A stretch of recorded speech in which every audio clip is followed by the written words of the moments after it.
الحمد لله نحمده ونستعينه ونستغفره ونؤمن به ونتوكل عليه ونعوذ بالله من شرور أنفسنا ومن سيئات أعمالنا من يهده الله فلا مضل له ومن يضلله فلا هادي له أي فلن تجد له وليا مرشدا ونشهد أن سيدنا وسندنا وحبيبنا وطبيبنا ومحبوبنا ومرشدنا ومولانا محمدا عبده ورسوله الذي أرسل إلى الناس كافة بشيرا ونذيرا وداعيا إلى الله بإذنه وسراجا منيرا أما بعد فقد قال الله تعالى في كلام مجيد وفي القرآن الحميد أعوذ بالله من الشيطان الرجيم بسم الله الرحمن الرحيم قل يا أيها الكافرون لا أعبد ما تعبدون ولا أنتم عابدون ما أعبد ولا أنا عابد ما عبدتم ولا أنتم عابدون ما أعبد لكم دينكم ولي دين آمنت بالله صدق الله العظيم وقال تعالى في شان حبيبه إن الله وملائكته يصلون على النبي يا أيها الذين آمنوا صلوا عليه وسلموا تسليما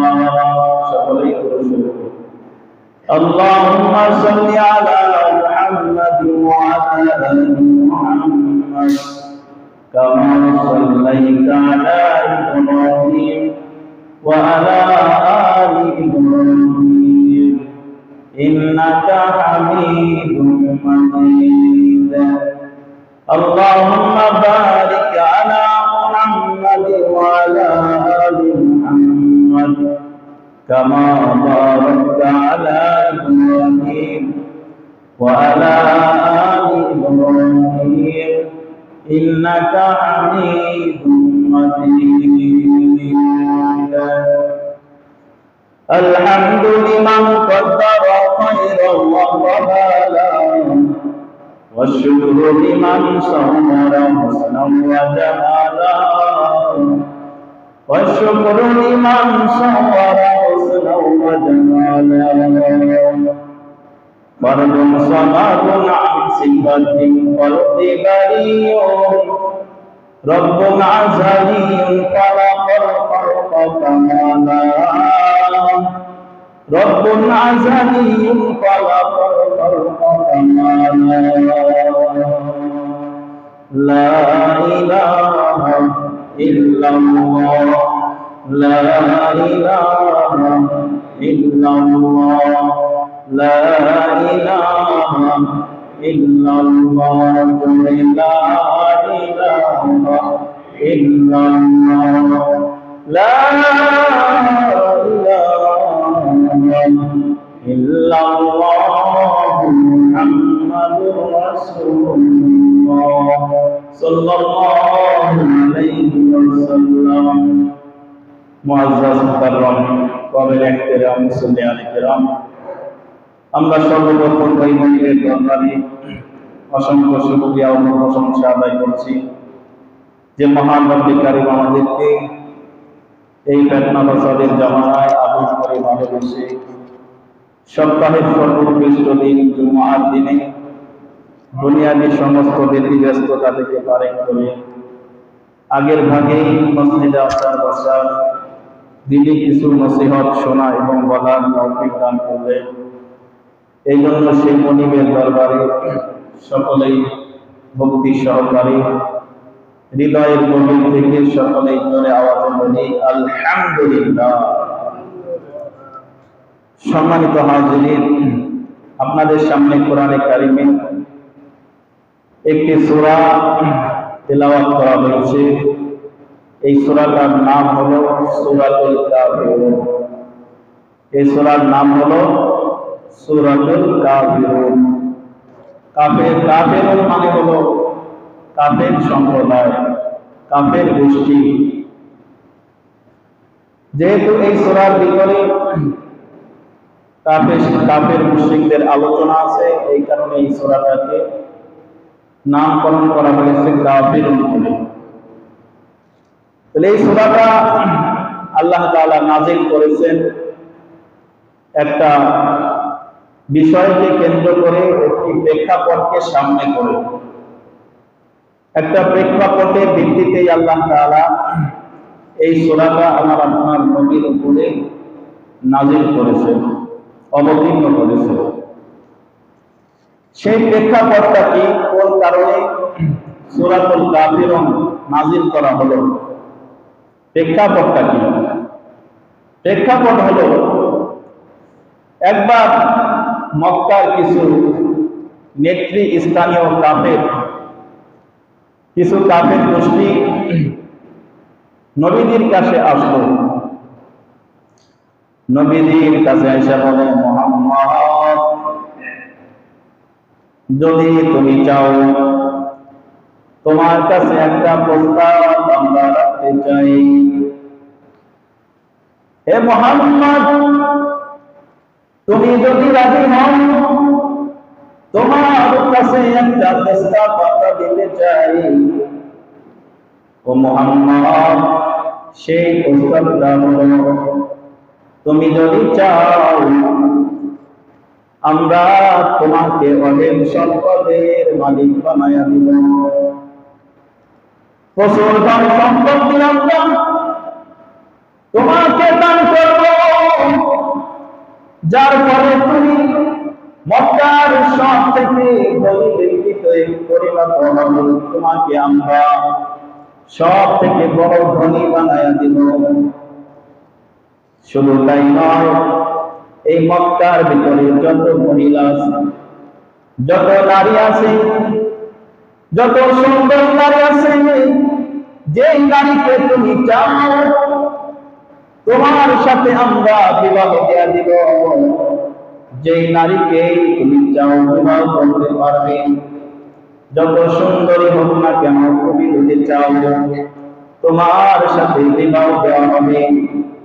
কিন্তু শর্ত একটাই, শর্ত হলো মুহাম্মদ, এই যে আমরা যে মূর্তির পূজা করি, যে দেব দেবীর পূজা করি, আমাদের দেব দেবীর বিরুদ্ধে কোন সমালোচনা তুমি করতে পারবে না। তোমাকে আমরা ধন সম্পদ দিব, অনেক ধন সম্পদের মালিক বানায়া দেব, আরবের সব থেকে বড় ধনী তোমাকে বানায়া দেব, আরবের সব থেকে সুন্দর নারীকে তোমার সাথে বিবাহ দিব। কিন্তু তোমার একটা শর্ত মানতে হবে, সেটা হলো আমাদের মূর্তির বিরুদ্ধে কিছু বলা যাবে না, আমাদের দেব দেবীর বিরুদ্ধে কোন সমালোচনা তুমি করতে পারবে না। যদি এই শর্তে রাজি থাকো, আমরা তোমাকে অনেক ধন সম্পদের মালিক বানায়া দিব। রূপসী সুন্দরী নারীকে তোমার সাথে আমরা বিবাহ করব। এরপরে কাফির মুশরিকরা বলতেছে, মুহাম্মদ এই প্রস্তাবে যদি রাজি না হন, আরেকটা প্রস্তাব তোমার কাছে আমরা রাখি। সেই প্রস্তাব হলো, মুহাম্মদ একটা বছর আমরা তোমার রবের ইবাদত করব, এক বছর আমরা তোমার আল্লাহর ইবাদত করব, আর এক বছর তুমি আমাদের প্রতিমার ইবাদত করবে, আমাদের মূর্তিগুলোর ইবাদত করবে পালা পালা বদল অনুযায়ী। এক বছর আমরা তোমার আল্লাহর ইবাদত করব, আর এক বছর তুমি আমাদের প্রতিমার ইবাদত করবা।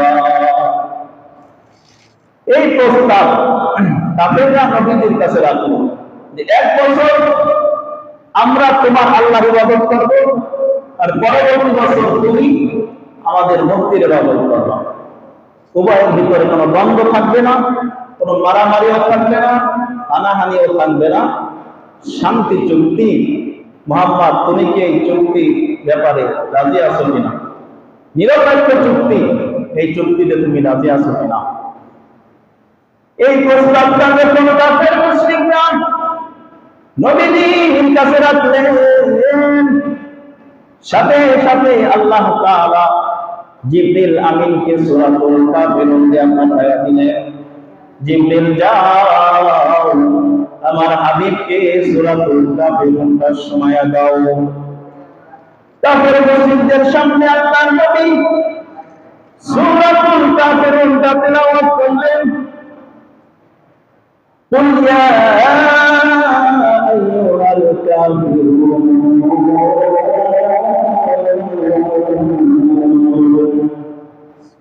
قل يا أيها الكافرون নবী আপনি বলে দেন, নবী আপনি বলে দেন, ইয়া আইয়ুহাল কাফিরুন, হে কাফির সম্প্রদায়, হে মুশরিকের দলেরা, মুশরিকের গোষ্ঠী, হে মূর্তি পূজারীরা, তোমরা শুনে রাখো, লা আ'বুদু মা তা'বুদুন, তোমরা যেই প্রতিমার ইবাদত করো, যেই মূর্তির ইবাদত করো, আমি মুহাম্মদ বর্তমানে তোমাদের এই প্রতিমার ইবাদত করি না। ওয়ালা আনতুম আবিদুনা মা আ'বুদু, এবং আমি যেই রবের ইবাদত করি তোমরাও বর্তমানে সেই রবের ইবাদত করো না। ওয়ালা আনা আবিদুম মা আবাদতুম, এবং তোমরা যে প্রতিমার ইবাদত করো ভবিষ্যতেও আমি মুহাম্মদ পশ্চিমকালেও তোমাদের প্রতিমার ইবাদত করতে রাজি নই। ওয়ালা আনতুম আবিদুনা মা আ'বুদু, এবং আমি যেই রবের ইবাদত করি তোমরা বদনসিব, তোমাদের ঈমান নসিব হবে না, তোমরা ভবিষ্যতেও আমার রবের ইবাদত পশ্চিমকালেও তোমরা করবা না। লাকুম দীনুকুম ওয়ালিয়া দীন, সুতরাং তোমাদের সাথে আমি মুহাম্মাদের কোনো চুক্তি সম্ভব না, তোমাদের দাবি মানাটা সম্ভব না, তোমাদের সিদ্ধান্ত অনুযায়ী নিরপেক্ষ চুক্তি করা সম্ভব না। লাকুম দীনুকুম ওয়ালিয়া দীন, তোমাদের জন্য তোমাদের ধর্ম, তোমাদের জন্য তোমাদের ধর্ম, ওয়ালিয়া দীন, এবং আমার জন্য আমার ধর্ম। তোমাদের জন্য তোমাদের ধর্ম অর্থাৎ কুফরি, আর আমার জন্য আমার ধর্ম ইসলাম। কুফর এবং ইসলাম কোনদিন এক হতে পারে না, কুফর এবং ইসলাম কোনদিন এক পথে হাঁটতে পারে না। পানি এবং তেল যেমন একসাথে হলেও দুটাকে আলাদা করা যায়, পানি এবং তেল যেমন মিশে না, আগুন এবং পানিতে যেমন এক রাস্তায় হাঁটতে পারে না। সুতরাং লাকুম দীনুকুম ওয়ালিয়া দীন, তোমাদের জন্য হলো কুফরি আর আমি মুহাম্মাদের দ্বীন হলো ইসলাম। সুতরাং তোমরা তোমাদের কুফরি নিয়ে থাকো, আমি মুহাম্মদ আমার ইসলাম নিয়ে থাকি। তোমাদের দাবি আমি মুহাম্মাদের মানা সম্ভব না। চিৎকার করে কোন আল্লাহু আকবার। তোমাদের দাবি মানা সম্ভব না, তোমাদের দাবিটা আমার কাছে রাখছো, এই দাবিটা আমি মুহাম্মাদের পক্ষে মানাটা সম্ভব না। এই আয়াতে অনেকে ব্যাখ্যা করে ধরবেন না।